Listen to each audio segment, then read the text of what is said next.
Namo Buddhaya, salam kebajikan. Perkenalkan, nama saya Surya Nugraha, sarjana Ekonomi Magister Manajemen. Saya seorang dosen di Akademi Komunitas Manajemen Perhotelan Indonesia, Diploma 1, Tata Hidangan. Hari ini saya mengampu mata kuliah Teknik Supervisi dengan capaian pembelajaran yang pertama, mampu bekerja sama dan memiliki kepekaan sosial serta kepedulian terhadap masyarakat dan lingkungan. Yang kedua, mampu menunjukkan sikap bertanggung jawab atas pekerjaan di bidang keahlian secara mandiri. Yang ketiga, mampu mengambil keputusan serta tepat dalam koneksi penyelesaian masalah di bidang keahlian berdasarkan hasil analisis informasi dan data. Kemudian metode pembelajaran yang saya gunakan dalam mata kuliah Teknik Supervisi adalah yang pertama metode ceramah, yang kedua diskusi. Referensi yang saya gunakan dalam mata kuliah Teknik Supervisi yang pertama dari bukunya Prof. Gorde 2006 yang berjudul Manajemen Sumber Daya Manusia dan Pasar Bali, Astra Brata Bali dan Pasar, bekerja sama dengan Sri Satya Dharma Singaraja. Yang kedua dari Contreras Melissa 2013, Interpersonal Skill for Entrepreneur, One Edition, diakses dari http /World University .org library bookbound Interpersonal Skill and Entrepreneurship PDF. Dan yang Asibuan Melayu Sayati 2011, Manajemen Sumber Daya Manusia edisi referensi Jakarta Bumi Aksa. Kemudian bobot penilaian yang saya gunakan dalam mata kuliah ini antara lain kehadiran 10%, ketepatan waktu 10%, penyesuaian dengan capaian pembelajaran 50%, kemudian pemahaman 20%, kerapian 10%, totalnya berada pada 100%. Sekian, terima kasih.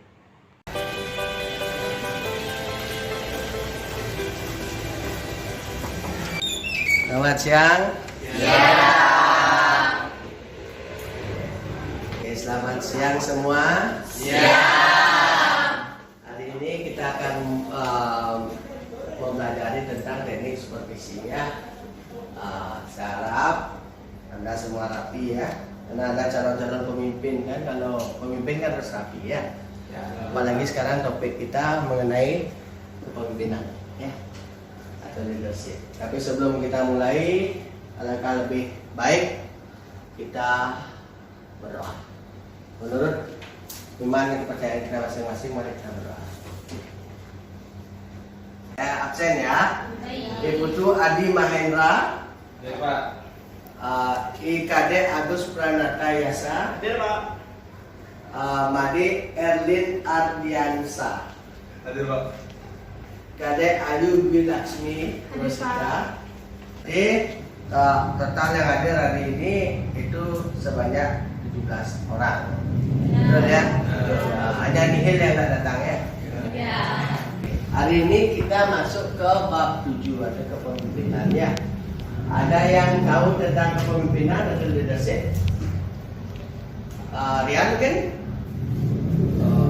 Kalau menurut saya kepemimpinan itu adalah suatu jabatan yang dimiliki seseorang yang dimana orangnya itu dia mampu untuk mengendalikan orang lain.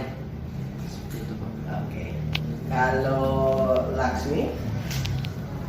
Kepemimpinan itu adalah orang yang bisa mengkoordinir orang lain. Oke. Kita terus cek ya. Apakah definisi kepemimpinan? Menurut Asibuan 2012, kepemimpinan itu adalah proses mempengaruhi. Kemudian yang pengaruh itu adalah orang lain untuk memahami dan setuju tentang apa yang akan dikerjakan. Kemudian bagaimana tugas itu dapat dilaksanakan secara efektif, dan proses memfasilitasi usaha individu atau kelompok untuk mencapai tujuan bersama. Jadi jawaban tadi Rian dan Laksmi sama-sama betul ya. Ada kata mempengaruhi atau mengelola sama. Yang dipengaruhi itu adalah orang lain untuk tujuan yang baik. Ya. Oke. Kemudian ya. Yang kedua, ada kekuasaan atau power. Kalau orang itu menjadi seorang pemimpin pasti dia punya power. Apakah human power atau money power? Ya, itu pasti ada power. Yang lahir wewenang, dia pasti ada wewenang atau skop-skopnya sampai di mana, atau sectionnya sampai di mana. Seperti di hotel, ada yang bagian makanan minuman, ada yang bagian front office, ada yang bagian housekeeping dan yang lain. Ya, itu wewenang. Kemudian next, pengaruh, influence. Seorang leader atau pemimpin pasti memiliki pengaruh minimal di departemennya dia. Nanti kalau dia akan dipromosikan ke kayak housekeeping dengan FO, nanti naik lagi dia posisinya namanya room division manager. Dia pasti memiliki pengaruh antara dengan staff yang ada di FO maupun dengan staff yang ada di housekeeping. Ya itu. Terus kemudian next, gaya kepemimpinan. Gaya kepemimpinan itu adalah pola pikir, ya, pola pikir dan strategi yang disukai, dan sering diterapkan oleh seorang pemimpin dalam rangka mencapai sasaran atau tujuan organisasi. Seorang pemimpin itu harus punya strategi dan perilaku yang positif, karena yang ingin dicapai adalah tujuan daripada perusahaan. Ya. Kemudian faktor-faktor yang mempengaruhi gaya kepemimpinan. Satu, latar belakang pribadi pemimpin. Kalau menurut Bapak, latar belakang pribadi itu sangat berpengaruh terhadap karirnya dia menjadi pemimpin, baik itu dari segi fisik maupun mental. Bagaimana caranya mempercepat sehingga dia bisa menjadi seorang pemimpin? Yang pertama pasti skill, ya, knowledge. Kalau kita nggak punya skill dan knowledge, pasti kita akan tidak pede, ya, menjadi seorang pemimpin. Ya, oke. Kemudian karakteristik karyawan. Anda kalau menjadi leader, Anda harus memahami karakteristik karyawan. Anda harus bisa menjadi benang merah supaya menghasilkan win-win solution. Ya, itulah tujuan kita jadi pemimpin. Kita harus bisa mencapai suatu tujuan yang bagus, itu namanya win-win solution. Baik dari segi karyawan maupun dari segi pemimpin, semua menghasilkan yang baik, ya. Terus kemudian iklim organisasi. Iklim organisasi itu Anda tidak bisa ngejudge perusahaan atau membandingkan antara perusahaan A dengan B, itu pasti beda. Karena orang-orangnya pun berbeda, kan. Iklim organisasi itu dia sangat mempengaruhi, karena dia merupakan atmosfer daripada suatu organisasi. Kalau iklim organisasinya positif, otomatis organisasi yang Anda pimpin akan menghasilkan kinerja yang baik. Begitu sebaliknya, ya. Kemudian jenis pekerjaan yang harus dilakukan. Ini sesuai dengan job description. Ketika Anda melamar pekerjaan, Anda pasti akan dikasih job desk Anda apa, Anda nge-play-nya apa.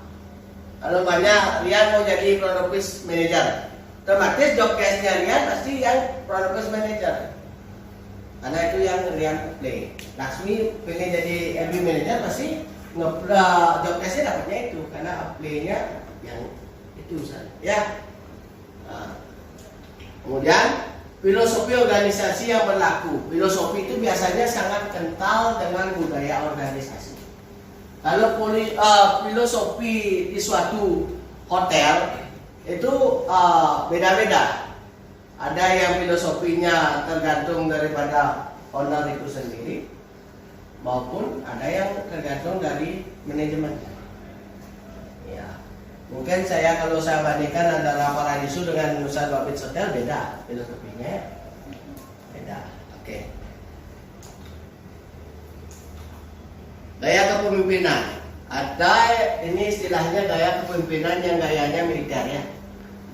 Kalau gayanya militer pasti sesuai dengan sistem pemerintah. Ya. Senang tergantung pada pangkat dan jabatan. Kalau gaya militer itu pasti dia akan satu komando dengan sang jenderal ya. Apapun instruksi dari atasannya pasti siap jenderal ya. Senang kepada formalitas yang berlebihan ya. Namanya formalitas yang berlebihan itu contohnya sebelum seorang pemimpin datang atau leader datang pasti protokolernya akan mempersiapkan apa yang Bapak inginkan. Ya, di mana Bapak nginep, di mana Bapak meeting, di mana Bapak breakfast, lunch, dan dinner itu akan dipersiapkan dengan baik. Karakter orang seperti ini ada ya, padahal Anda bisa bekerja dianggap tidak bisa bekerja ya. Bersikap terlalu melindungi. Mestinya seorang leader hanya memberikan arahan ya, tidak terlalu melindungi ya. Jarang memberikan kesempatan kepada bawahan untuk mengambil inisiatif. Jadi bawahannya hanya nunggu perintah dari atasannya ya. Jarang memberikan kesempatan kepada bawahannya untuk mengembangkan daya kreasi dan fantasi ya. Artinya seorang leader dari poin 1 sampai 4 ini, kalau Anda di dalam organisasi itu ketemu sama leader yang begini, saya yakin Anda akan selamanya jadi staff ya. Karena kinerja Anda itu dinilai tidak transparan. Ya.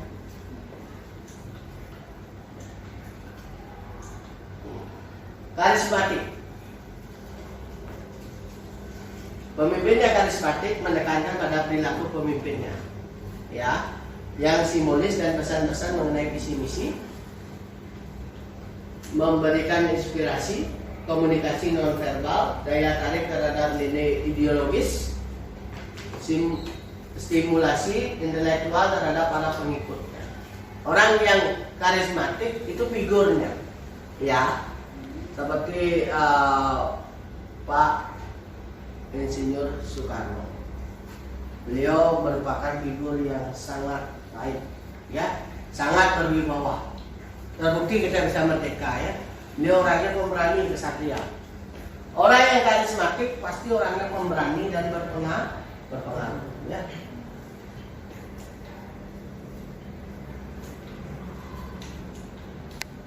Demokratik, mewujudkan tujuan organisasi dengan tujuan setiap orang di dalamnya. Setiap orang bertanggung jawab terhadap pencapaian tujuan organisasi. Kebanyakan sistem demokratik ini diadopsi oleh banyak perusahaan, ya, karena di dalamnya ada tujuan perusahaan, visi misi perusahaan harus dilaksanakan dari tingkat atas sampai tingkat bawah. Ada teamworknya, senang menerima saran, pendapat dan kritik, lalu perusahaan menjadi yang lebih sukses. Artinya ada gairah dalam organisasi ini, ya. Fungsi kepemimpinan. Apa fungsi kepemimpinan? Ada yang tahu? Silakan bisa raise hand. Fungsi kepemimpinan apa aja? Memberikan delegasi. Delegasi, ya. Terus yang lain bisa raise hand, angkat tanganmu. Silakan. Karakteristik kepemimpinan. Ya, silakan. Gimana? Pengendalian. Oke. Terus ada yang lain? Mampu mempengaruhi bawahannya. Ya, adanya pengaruh ya. Oke, kita lihat ya. Pertama, instruktif. Dari berasal dari kata instruksi atau perintah. Sesuai dengan perintah. Atasan memberikan perintah kepada bawahan untuk melaksanakan tugas dan tanggung jawab. Konsultatif. Seorang atasan harus bisa menjadi seorang konsultan. Tujuannya apa? Supaya dia bisa memberikan konsultatif kepada bawahannya supaya bawahannya itu bisa berkembang, ya. Partisipasi di dalam suatu organisasi mutlak perlu adanya partisipasi antara leader dan dengan karyawan, ya. Delegasi adalah pemberian wewenang, bagus, ya. Pemberian wewenang terhadap bawahannya untuk mencapai tujuan organisasi, itu delegasi, ya. Dan pengendalian, seorang yang leader tidak boleh yang terakhir. Leader harus menjadi orang tua bagi bawahan, kan menjadi enemy, ya. Nah, kalau Anda menjadi leader, Anda harus bisa menjadi orang tua di dalam tim Anda, ya. Tadi Pak sudah jelaskan bagaimana kita menjadi seorang pemimpin, ya. Untuk memperdalam mata kuliah ini, alangkah lebih baik kita diskusi singkat, ya. Nanti Anda bisa dibagi menjadi 3 kelompok, ya. Nanti ada atur siapa kelompok Anda, silakan, ya. Silakan sekarang atur kelompok Anda. Jadi di sini kita kan dapetin tugas pengendalian nih, dapat bagiannya pengendalian. Jadi kalau menurut aku nih, pengendalian tuh kayak kita sebagai pemimpin tuh harus bisa mengendalikan bawahan kita harus bisa memerintah bawahan kita. Gimana sih cara kita untuk mengatur bawahan kita agar sesuai dengan peraturan yang ada gitu. Sesuai SOP-nya kan gitu.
Membangun kepercayaan dan mereka membangun untuk mendefinisikan tujuan dan sasaran dan sekaligus juga menetapkan harapan spesifik, ya.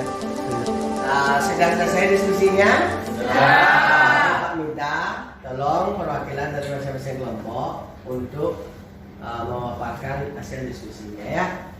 Oke, dari kelompok pertama siapa yang ingin mewakili, silakan. Silakan. Iya, dari silakan. Yang lain mendengarkan, ya. Selamat siang semua. Di sini saya Tari dari kelompok 1. Sekarang saya akan membahas hasil diskusi dari kelompok 1 tadi, di mana tadi kita mendapatkan tugas yaitu untuk membahas tentang bagian pengendalian. Kalau di sini seorang leader atau pemimpin, fungsinya itu sebagai seorang pengendali. Yaitu kita harus bisa mengendalikan situasi kerja yang ada di hotel atau tempat kerja kita. Lalu yang kedua, kita harus bisa mengendalikan bawahan kita dalam hal kinerjanya agar bisa bekerja sesuai dengan SOP yang berlaku di perusahaan. Terus kalau yang ketiga itu tujuannya dari pengendalian itu adalah mengendalikan alur kerja supaya apa namanya kayak bawahan-bawahan kita atau para pekerjanya itu nggak keluar dari jalur atau batasan tugas masing-masing seperti itu. Terima kasih. Terima kasih. Oke. Sekian pertemuan kita hari ini. Besok minggu depan kita akan membahas tentang kompensasi ya. Oke. Hari ini tidak ada tugas. Oke, sekian dari saya.